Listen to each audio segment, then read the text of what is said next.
1 2 3 4 4টা। এই 4টার প্রোফাইলটা দেখেন। ১ আর ৪ উপরেরটা ৪ আর নিচেরটা ১। ১ আর ৪ নাম্বার কেবলটা গার্ডারের একদমই সেন্টার দিয়ে গেছে। আর ২ আর ৩ টা আস্তে, আস্তে কাউন্টার হয়। এই যে দেখেন, এটা হচ্ছে ৪ নাম্বার আর নিচেরটা ১ নাম্বার। এই ১ আর ৪ সবসময় গার্ডারের সেন্টার দিয়ে গেছে। এইভাবে প্রোফাইলটা ডিজাইন করা। আর মাঝখানের যে ২ আর ৩ এটা আসলে একটা আরেকটার কাউন্টার হয়ে গেছে একটা সময়ে এসে। দেখেন, উপরেরটা আর নিচেরটা কিন্তু একদমই সেন্টারে আছে। আর এই যে ২ পাশে ২ আর ৩ টা কিন্তু ২ পাশে কাউন্টার অ্যাক্ট এর মতো করে আছে। আমরা যেটা করি এই যে এন্ড এর যে জালিটা, এন্ড এ নরমালি রিইনফোর্সমেন্ট কম্পারেটিভলি বেশি থাকে। কারণ এটা যেহেতু প্রি স্ট্রেস গার্ডার, এই এন্ড এ ব্লাস্টিং স্ট্রেস অনেক বেশি জেনারেট হয়, যেটার কারণে রিইনফোর্সমেন্ট এর পরিমাণটা একটু বেশি থাকে।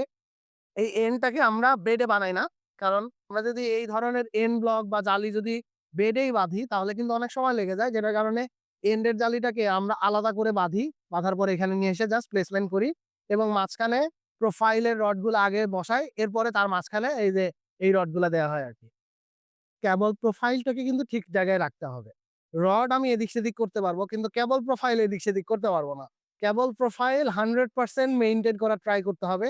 যে কারণে কেবল প্রোফাইল মেইনটেইন করার জন্য যে রড অবস্ট্রাকল ক্রিয়েট করতেছে সেই রডকে তার শেপের পরিবর্তন করতে হবে।